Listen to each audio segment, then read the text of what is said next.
Hello friends, grade 3 and grade 4 preparation videos বনাই আছো আজি part 2 বনাম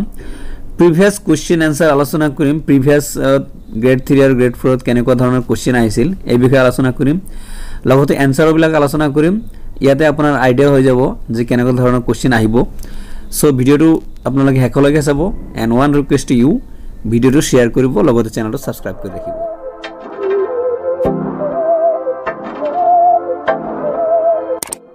Hello friends, here is a front page of question paper 2022 2022 er jetu question paper asil eneko thakibo yate roll number likhibo lagibo ar yate instruction thakibo instruction ketaban bhashat likha thakibo apnaloke saok ingrajit ase ako ase ya saok okhomia to ase aru kebeta ei bhashat likha thakibo moi dekhai asu apnaloke question eta porile apnaloke gom pabo eneko dhoroner কি কি থাকিব question পেপারও কেইটামান ল্যাঙ্গুয়েজৰ ওপৰত থাকিব question number 1 ত আছে অসমীয়া আছে Bengali আছে বড়ো আছে হিন্দী আছে আৰু ইংৰাজীত আছে তো এই পাঁচটা ল্যাঙ্গুয়েজত থাকিব 1 2 3 4 5 হয় 5 ল্যাঙ্গুয়েজত আপোনালোকে কোশ্চেন পেপার পাব তো এটা সাওক প্রথম কোশ্চেনটো যেটো আহিছিল এটো হৈছে জেনারেল নলেজৰ কোশ্চেন ভিক্টোরিয়া মেমোরিয়াল কোন ঠাইত অবস্থিত অপশন আছে কলিকতা নতুন দিল্লি মুম্বাই ভোপাল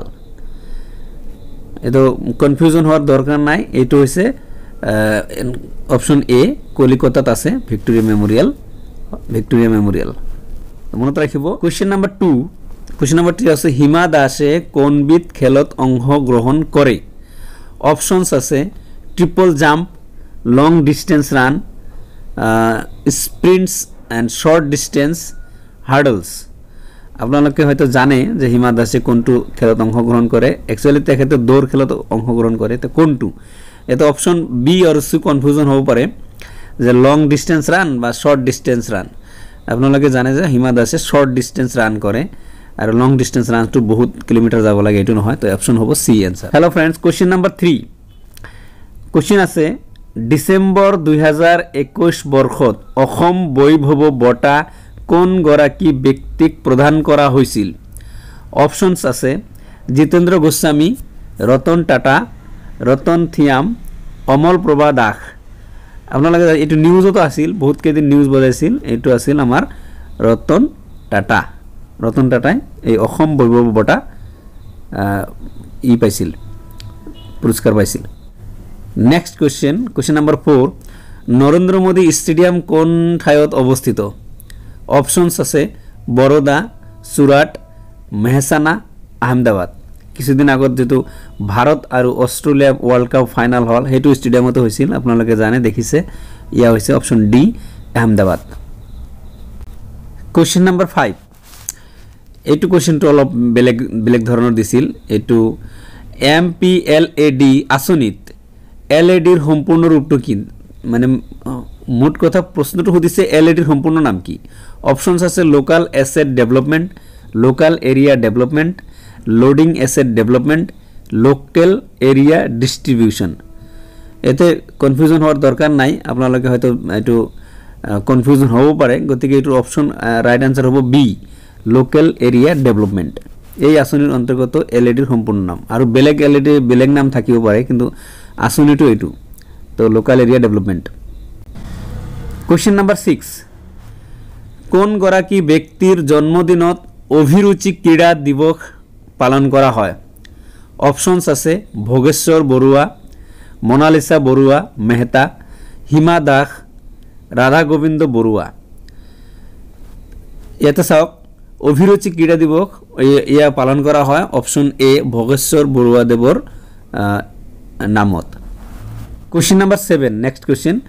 নিম্নলিখিত কোনটো স্থানে অসম আৰু অৰুণাচল সংলগ্ন কৰিছে বহুত ইম্পৰ্টেন্ট কোশ্চেন এনেকুৱা এটো হ'ব জিওগ্ৰাফিক্যাল কোশ্চেন অপশনস আছে ডিৰাক বক্সিৰহাট ডিমাপুৰ জোৰহাট আপোনালোকে জানে বক্সিৰহাট হৈছে অসম পশ্চিমবংগ সীমান্ত ডিমাপুৰ হৈছে নাগালেণ্ড সীমান্ত জোৰহাট আছে আৰু ডিৰাক আছে তিনচুকীয়া জিলাত তো গতিকে ডিৰাক হ'ব অপশন ৰাইট आंसर তিনচুকীয়া জিলা আমাৰ হৈছে কি অৰুণাচল প্ৰদেশ আৰু অসমৰ সীমান্ত জিলা তো এই option right answer Dirak question number 8 পৰৱৰ্তী কোৱেশ্চন ইণ্ডিয়ান সিভিল সাৰ্ভিস যেটো আইসিএস বৰ্তমান আইএএস বুলি কোৱা হয় পৰীক্ষাত উত্তীৰ্ণ হোৱা অসমৰ প্ৰথম গৰাকী ব্যক্তি কোন আছিল বহুত ইম্পৰ্টেন্ট কোৱেশ্চন বহুত কেবাৰ টেট এক্সামতো আহিছে কোৱেশ্চনটো আৰু প্ৰায় এক্সামতে আহি থাকে ইয়া অপচনস আছে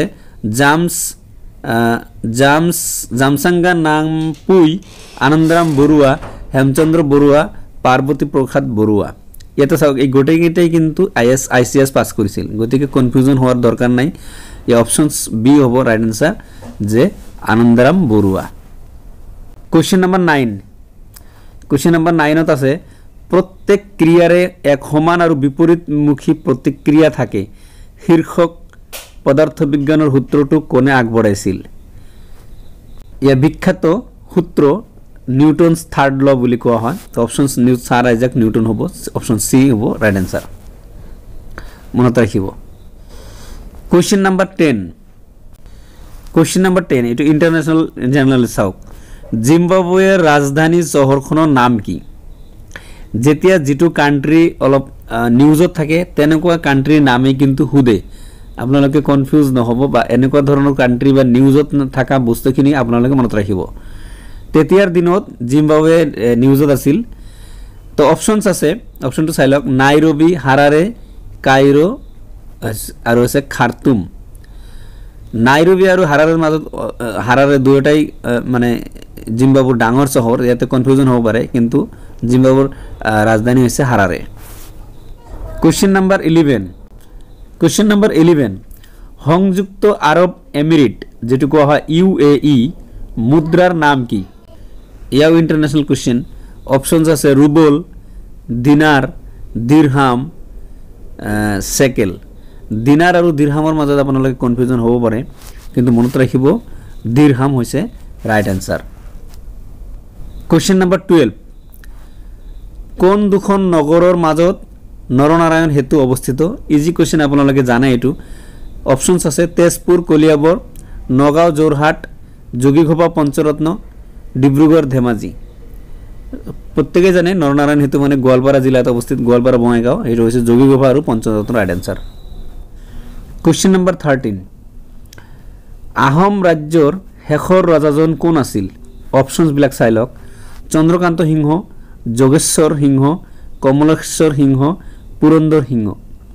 এটা চাওক গোটেইকেইটা ৰজা কিন্তু শেষৰ পিনৰ ৰজা গতিকে কনফিউজ আপোনালোকৰ লগাব পাৰে কিন্তু আপোনালোকে জানি ৰাখক ইয়া হৈছে ব্ৰিটিছ আমলতে ৰজা আছিল হেজন আছিল Purandar Singha is the last kingdom of Assam dynasty question number 14 14 number question কি আছে লক্ষ্মীনাথ বেজবৰুৱাৰ কবিতা ও মোৰ আপোনাৰ দেশ যেটো অসম জাতীয় সংগীত কোৱা হয় প্ৰথমে ক'ত প্ৰকাশিত হৈছিল অপশনস আছে বাহি অৰুণোদয় জনবিৰি জোনাকি আপোনালোকে কোৱেশ্চন অপশন দেখি কনফিউজন হ'ব বাহি আৰু জোনাকিৰ মাজত কাৰণ অৰুণোদয়টো বহুত আগতে পাবলিশ হৈছিল জনবিৰি ইমান দিন আগত হোৱা নাছিল তো গতিকে বাহি আৰু জোনাকিৰ মাজত মানে এটো মানে একেবাৰে উছৰে পাছৰে হোৱা প্ৰকাশিত হোৱা দুখন কাকত জোনাকি আৰু বাহিত কনফিউজন হ'ব পাৰে কিন্তু জোনাকি আছিল লক্ষ্মীনাথ বেজবৰুৱাৰ প্ৰথম আৰু বাহি আছিল দ্বিতীয়টো তো গতিকে ইয়াতে প্ৰকাশিত হৈছিল বাহিত অপশনস ৰাইট হ'ব বাহিত মনত ৰাখিব কোৱেশ্চন নম্বৰ 15 এটো ইন্টাৰনেশনাল কোৱেশ্চন ব্যাংকক কোনখন দেশৰ ৰাজধানী চহৰ অপশনস আছে দক্ষিণ কোৰিয়া ফিলিপাইন ইন্দোনেছিয়া থাইল্যান্ড এটো মুখে মুখে প্ৰত্যেকে কয় থাইল্যান্ডৰ ৰাজধানী ব্যাংকক তো গতিকে ইয়াৰ অপশন ৰাইট অপশন হ'ব থাইল্যান্ড মনত ৰাখিব এনেকুৱা ধৰণৰ কোৱেশ্চনে আহিব পৰীক্ষা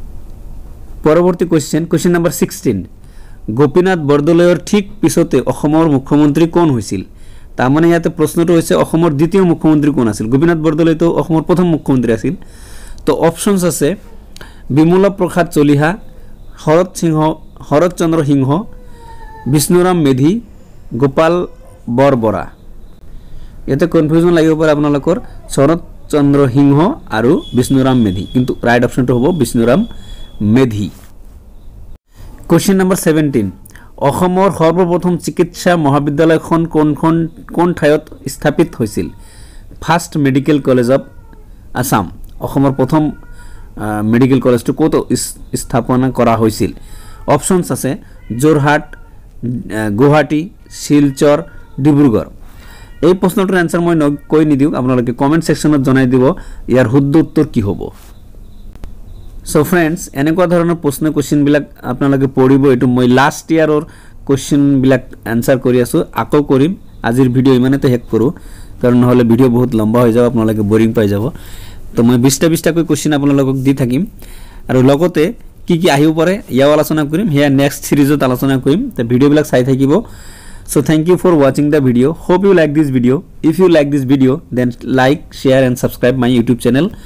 এখিনি কৈ মই আপোনালোকৰ মংগল কামনা কৰি আজিৰ ভিডিওৰ পৰা বিদায় লৈছো বাই